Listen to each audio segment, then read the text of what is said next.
You're listening to Technomics, connecting you to insights on digital transformation and the marketplace, with your hosts Robin Ituli and Jeremy Nilsson. The hosts' opinions are their own. Enjoy the show. We're back in action for episode 3. Lucky number 3. Lucky number 3. Good things do come in threes. Mm-hmm. So we kind of were talking about this episode as being, oh, there better be an app for that, which is, by the way, a trademark phrase. There's an app for that.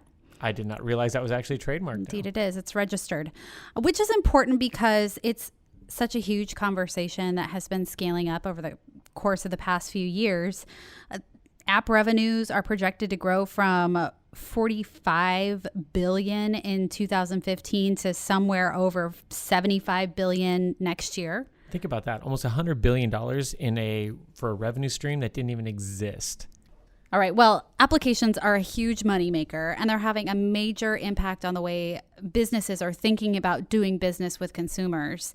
And that's really the reason we're having this conversation today. Mm-hmm. And obviously a big piece of that is they're such a big moneymaker because they're an ingrained part of the way that we interact and that we live our daily lives, because the convenience and the freedom that they offer is something that has monetary value to each of us. When it's done right. When it's done right, obviously being the important And it can go wrong, but here to help us not get it wrong are two individuals who have a great amount of knowledge and a lot of interest in the whole app environment.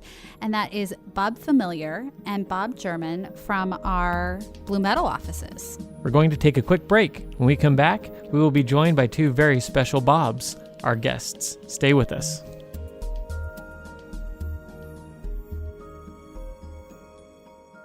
And now a word from our sponsor.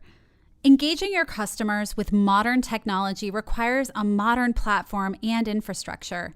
Enter Microsoft Azure. All right, I have to stop you right there, Robin. Is it Azure or Azure? You know, we had this conversation in season 1, and I believe what we landed on is it is about the color, which is in fact Azure.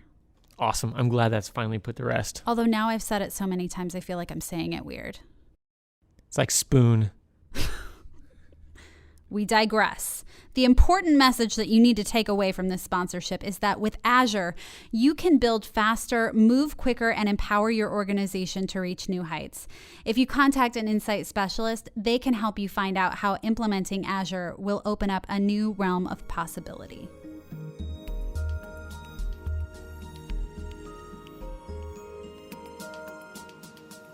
Both of our experts today are named Bob. So how would each of you like for us to go about referring to you so we can help our listeners understand who is offering such great wisdom? Well, you can call me Bob.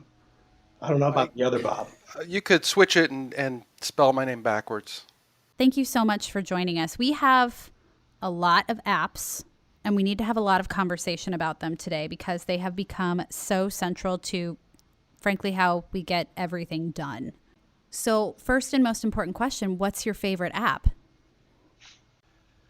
Well, this is Bob F. My favorite app is, I actually have a few of them. I do a lot of traveling as part of my job. So all the apps that help me travel, whether when I enjoy flying JetBlue. So I have a JetBlue app. I enjoy, being able to make the reservations very easily through Concur. When I have expenses, there's an app that allows me to take an image of my receipt, associate it with my expense report. All of that makes me a much more productive individual. And I think I'll pick Waze as my favorite app. It's similar to Bob Familiar's answer. It saves me time. So I really like that it makes me more effective. But I also like it just because of the way that it works. I mean, the technologist in me appreciates the level of complexity that's going on behind the scenes to take real-time traffic data from all around the country and put it together and help to guide me around the next traffic jam. So I think it also has a lot of good monetization opportunities, and it's good to see those starting to develop. If you're a business who's looking to launch some applications, let's say you are a company like a Concur that wants to offer business solutions and productivity for travelers or people filing expenses or just trying to navigate a more efficient way through their business day, where do you begin? What is the first question that you ask yourself about app development? As you know, at BlueMetal, our business evolved being a modern application company. And so what made our approach working with our clients around their applications, what it made it unique and differentiated from other companies that do this kind of work is we put design as a first-class citizen. And if any of the applications we've mentioned so far, and I'm sure everyone listening has their favorite app, if they were to list probably one of the reasons they like it, it's the experience that they have using that app. So that is really critical to these modern applications, is that the experience you have using them is immersive, it's beautiful, it's enjoyable, it allows you to get done what you wanted to get done very efficiently, very quickly.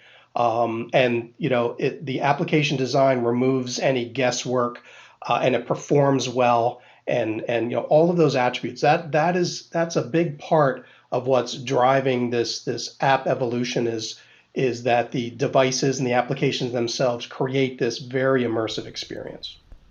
Yeah, and I think one of the other things, right, Bob F., along those same lines is that you don't get a lot of opportunity to train somebody. I think the intuitive nature of that UX is also extremely important, would you say? I agree.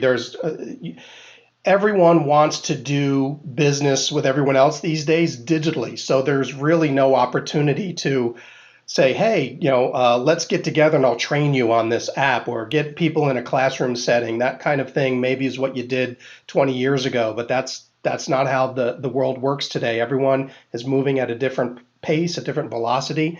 And so the app has to be super intuitive and straightforward. And in a lot of ways, maybe the training of the app is built in. A lot of apps use that technique where the first time you use it, it says, hey, let me just point out a couple of things for you. And it animates through the UI. So you pick up exactly where you need to click to get the task done. Well, and then the way that this all manifests in terms of, well, frankly, success and failure is that according to SAP, more than 78% of applications are abandoned after the first use.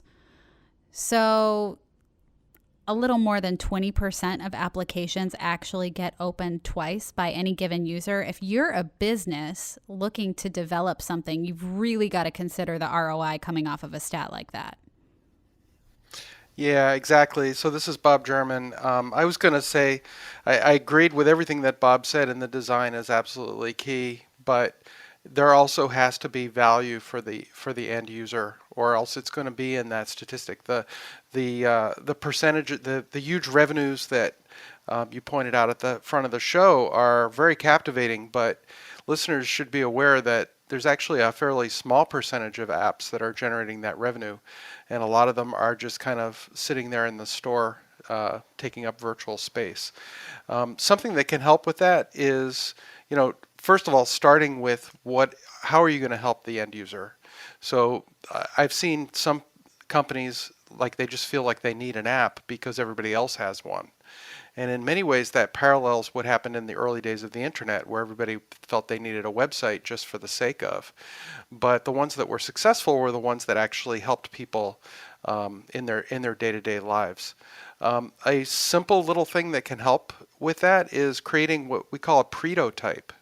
So it's not a prototype; it's much lighter weight. A pretotype could just be a notepad application in your phone, or a pad of paper that you carry around. And whenever you would think that app would help you, you pull it out of your pocket as if you had developed the app, and you take some notes on what you would be doing right now with it, and get some folks to do that.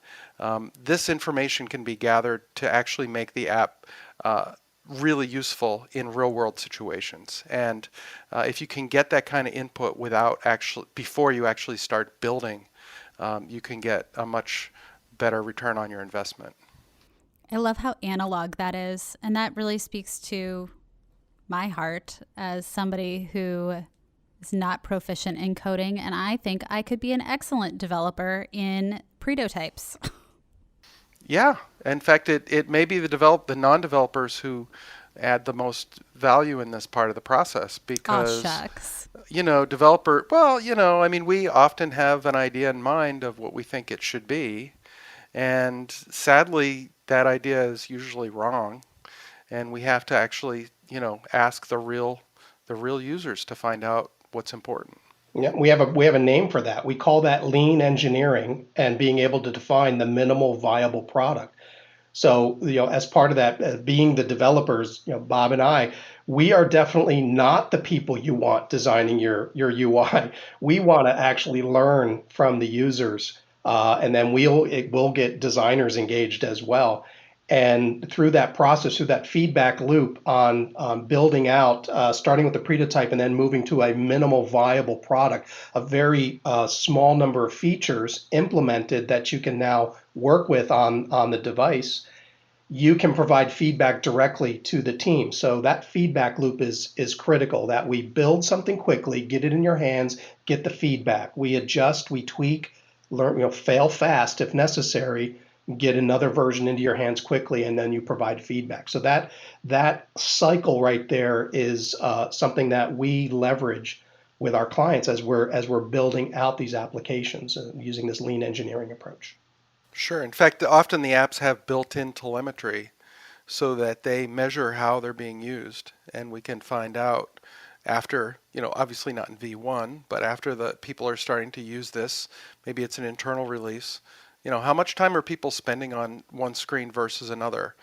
Is the function that they most often use the one that you expected? Maybe the function that people want the most is actually buried under a menu, and it should be right up front. Yeah, and I love how, the maturity of the model that you just described, right? Like I think back on when smartphones were first coming onto the market and everyone, like you said, had to get an app out. And so you saw a whole bunch of companies where they're like, well, we got to be in this market. And they would just kind of package a wrapper for their mobile website. And so that interactivity, just the way that you worked with it, the tools that were available were extremely limited, extremely challenging, and turned a lot of people off. So it actually did them a complete disservice. So they had to kind of rebuild from that first, missed step. And then it also kind of reminds me a lot of the story of Instagram, right?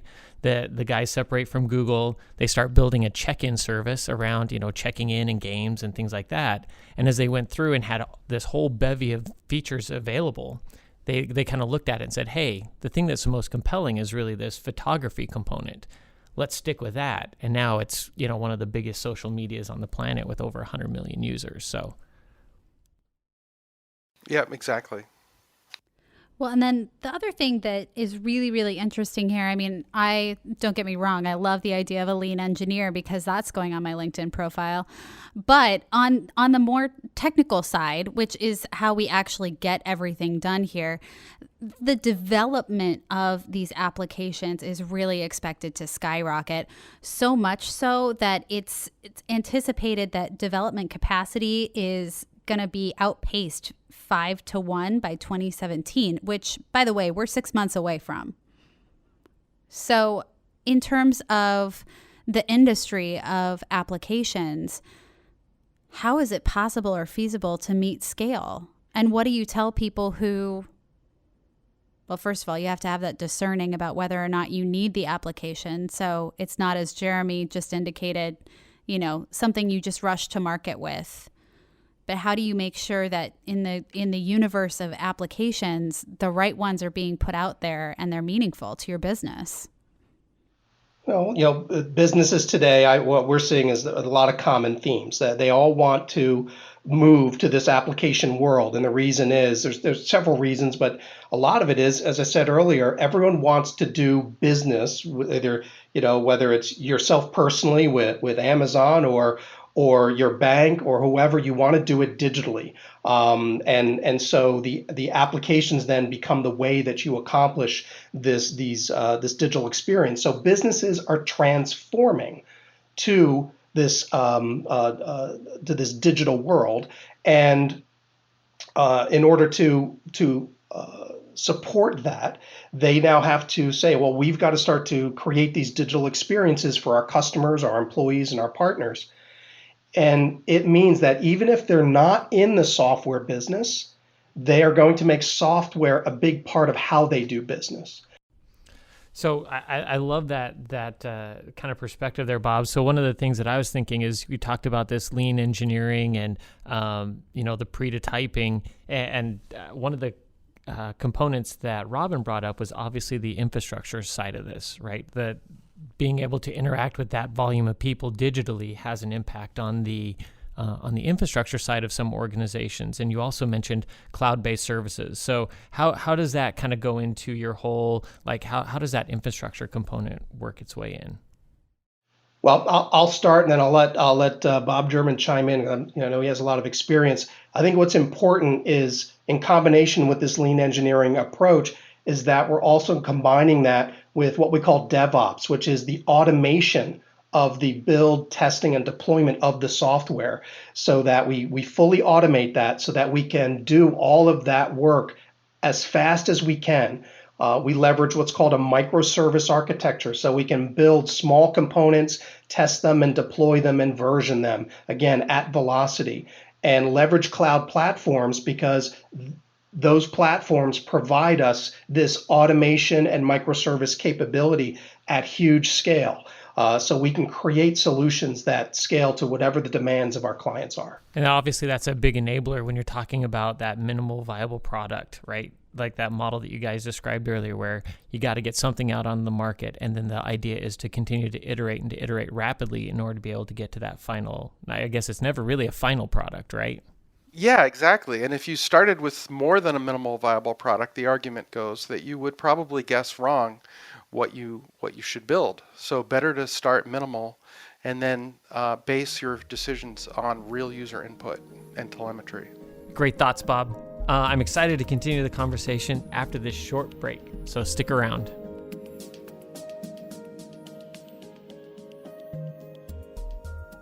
Jeremy, do you ever feel like you have a hard time figuring out what the most important technology news is on a weekly basis? Always. I never seem to know where to go. There's so much of it. So much. Fortunately for people like you, there is The Script, which is one of our newsletters that's about the news, best practices, and current trends in technology. We have scoured the web and we've looked for only the most important things. So if, like Jeremy, you need a concise, valuable way to get the most out of the technology headlines, visit insight.com to subscribe to The Script. They're IT headlines worth repeating.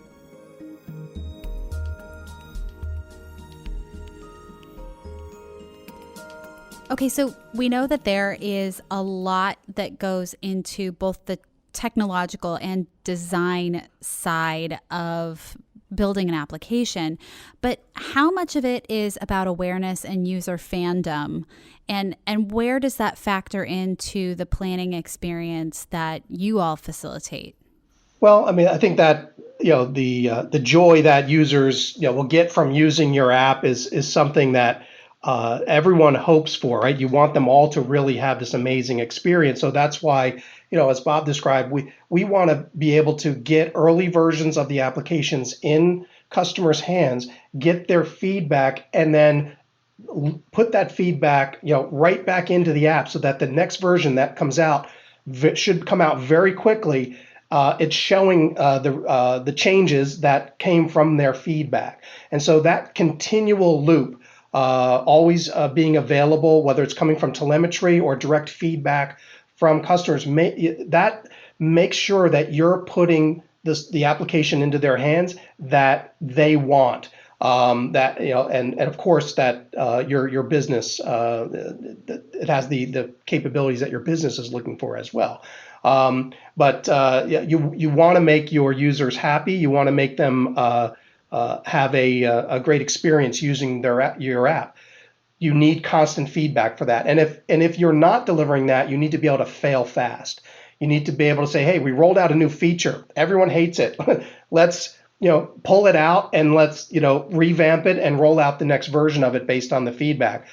Doing that kind of turnaround measured in days and weeks rather than months and years is what you want to achieve. And that's why you have to have that very automated process for doing your development, your testing, staging, and production so you can roll out the changes at velocity. Yeah, and I think that's a key to success, right? And we see that in the marketplace as a whole. And it's easy to see it when we look at these smaller applications, right? Very targeted mobile applications that provide, great user experiences and enablement. But it's funny, when I was hearing you talk about that, Bob, my brain immediately went to this very large shift that we just saw in the way that Microsoft treats Windows, right? So when we talk about small apps, obviously it's a lot easier to tackle, but it's interesting when we think about that on something, it's hard to think of software more widely used than Windows, and to think of the shift where obviously Microsoft went through some bruising around the Vista, and kind of like the turning a blind eye to some of that user experience and that user feedback, and to see where they got to with Windows 10, where it has almost turned into the exact model that you've described, where it's no longer a finished product. It's something that they're continuously getting feedback on and that they're iterating on. All organizations are moving in that direction. Exactly. They have to stay competitive. And so even with large systems, software systems like Windows, and every business today has some of those large software systems that they rely on to run their business. They all need to evolve towards this approach as well. So Microsoft has taken a very much an automated or DevOps approach to how they are developing and delivering software. And they are also breaking down their monolithic approach to the way that software has been built, to being more of this cloud-centric microservices approach, and that's what's giving organizations the ability to be able to achieve this. So that's a big part of our engagement with our clients, is helping them evolve their culture away from the previous way they were leveraging software to this new approach, leveraging lean engineering and microservices and cloud platforms and DevOps, so that they can bring software to market very quickly and be very agile in the way that they make changes and deliver capability to their customers and partners. So as we think about the evolution of Microsoft is a great example. And I think if you look at the last few platforms they were developing on, they've been heavily influenced by hardware. Microsoft's really been working on trying to evolve, and now with their DevOps approach, they really have much stronger capabilities across devices, which, as you look at how that's proliferating in the enterprise, the number of devices an employee is expected to bring through the door is going to go from about 3 to double that in the next couple of years. So when we consider wearables and the Internet of Things, how does that change the scale and scope of evolution in applications? Well, it just keeps pushing on the same thing. I have this theory, which is the theory of yes. Do you want a camera, or do you want a camera in your phone? Yes. Do you want a GPS in your car, or do you want a standalone GPS, or do you want the GPS in your phone? Yes. People tend to want all of it, and we use the devices that we need in each moment. Just what's at sitting next to us. So a challenge with this is the sort of balkanization of devices, meaning that it's possible to develop for a range of devices with one project, but you don't get usually as full of an experience unless you design your application specifically for a device, a target device or class of devices. Yeah, and I would add to that, in order to support this explosion of all these different types of devices, and that's only going to increase. You want the capabilities of your application to be able to show up on the watches and the other wearables, probably eventually in the virtual reality and augmented reality headsets, as well as mobile phones and tablets and desktops, and just about everything is going to start to get smart, including probably panes of glass, actual windows, physical windows in your house or in a business are going to be surfaces that you can work on. the way that you can bring your applications to this explosion of these device formats is by creating a set of APIs. So that's another big effort that we do with our clients, is building out the APIs which define all of their capabilities. And I used the term microservice earlier. That's what those microservices are. They're the APIs that represent all the capabilities that you want to be able to bring to market. And of course, you build up that library of capability over time. Those APIs can be grouped into various API products and then offered obviously to your own development teams, but you can also provide them to customers and partners and third-party developers. And they can begin to build new experiences on top of your data and your APIs. And that's a very exciting part for our clients, is that it's an opportunity to create a new business channel that's based on their business capability and their data, which is really the gold mine. So to what degree do we think technology is influencing applications, and to what degree do we feel that the generational shift and use of technology is really influencing where this is going? Well, I think the technology is certainly making more things possible, and where the generational shift comes in is just that it's bringing in fresh eyes and people who are more receptive to new technology as a group. Certainly there's lots of individuals in any generation. And also, if you don't have sort of a preconceived idea of how to do something, you might find a new way that's technologically enabled that never even existed before. And that's where a lot of times the real transformations come. You're not just mimicking the old process, but you're actually coming up with something that is uniquely possible because everybody has a computer or five in their pocket. And a computer with a whole array of sensors, right? And as those just again, coming back to that Internet of Things, as those numbers of sensors available and continues to increase, the number of data points and number of possibilities. And because we have all those sensors, and we're beginning to, as individuals, use lots of different devices. You mentioned the Fitbit earlier. I mean, that's it's a wearable. We're just starting to get the HoloLens in the office right now. We're beginning to build applications that are these immersive experiences coming through in a three-dimensional augmented reality. If you look at the numbers, there are about 2 billion PCs on the planet, about 10 billion mobile phones. When all these additional devices in the world become connected, which is happening right now, and the number is exploding, in a few years, we're going to have tens of billions, maybe even hundreds of billions of devices connected with sensors, gathering data. When they talk about big data, that's what they mean. There's going to be, exabytes and petabytes of information coming in from these sensors, and businesses want to prepare themselves to take advantage of it. We refer to that as the real-time business. You have all this information flowing in from your products, from your customers, and you want to be able to, in real time, bring that into an analytics environment and generate visualizations and draw insight from it so that you can make real-time business decisions. And this digital transformation that organizations are going through is evolving to that, to becoming a real-time business. And the explosion of devices and sensors is simply, an artifact of that. It's businesses now being able to take advantage of the fact that everything's connected and data is going to be flowing in real time. It sounds like a whole other conversation we're going to have in episode 5. At least several more podcasts. Yes. At least. Yes. So I want to kind of bring us back down to earth, right? There's part of the point of Technomics is just to have these what's possible conversations. And I think we all get pretty excited.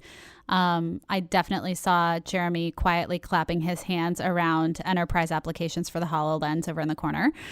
Yeah, I'm just wondering when I get my trip out to Boston so I can get into the lab there with you guys. I would love to leave listeners with some fodder for a first step here. If you're going to venture out into the world of enterprise applications where you essentially have a blank canvas right now, let's just use it as a hypothetical, what would you advise is a first step or a first question to be prepared for success? what we look forward to is, our clients reach out to us. We get together in a room and, we help them realize what's possible. Again, that blue sky. So engaging the BlueMetal team for a blue sky session to ideate and look at the business, look at the challenges, bring in the design team, see what's possible. That's a first step. And knowing what's possible allows you then to prioritize and say, okay, we can see there's 3 or 4 or 5 things we could do. But that one right there, that's the one that we're going to do that's going to have the biggest impact in our business. So let's go and do that together. Yeah, I think that a good first step is to look for those inspirations in the apps that you use today and figure out how they could apply to your business. Consider using the prototyping kind of technique to just sort of pretend, be a kid for a day, pretend you have the app, and then how many times would you use it? How would it actually change your life? And then all of that is useful information that you can bring when you start actually talking with the professionals in a company like BlueMetal. Awesome. All right. Well, gentlemen, Bob and Bob, thank you so much for joining us on Technomics. We are definitely going to expand on this conversation, and we hope to have you back soon. Thanks so much. It's been a real pleasure. Great. Thank you. I need to get a smartphone-sized notepad so I can prototype everywhere I go. I love that I learned something really, really new today, and that that prototyping is going to be really cool. We're going to be walking around in the square of HQ like we normally do, prototyping, and then we're just going to crash into each other. Absolutely. I'm going to prototype a specific app that lets me know when you're coming close. That's a great idea. Yeah. $1 billion idea. Yep. What I love about that whole idea is that it just makes it so simple, that all these complex interactions and all these great applications that we get so invested in could really come from this very simplistic and analog interaction. It's a little bit mind-blowing to think that it's really that simple. Absolutely. Very, very complex digital ideas developed in the analog world. And it brings home the point that, you still need to know how to write in cursive or have that legible handwriting. That way your prototype is legible for legitimate engineering and production. For someone with handwriting like mine, I would wager that maybe it's better if you can just draw a square. That bar's kind of low. My handwriting's pretty bad. Thanks for listening to Technomics. If you want to find more episodes, you can download the podcast from iTunes, Google, or your favorite podcast provider. And for more stories on intelligent technology, visit insight.com.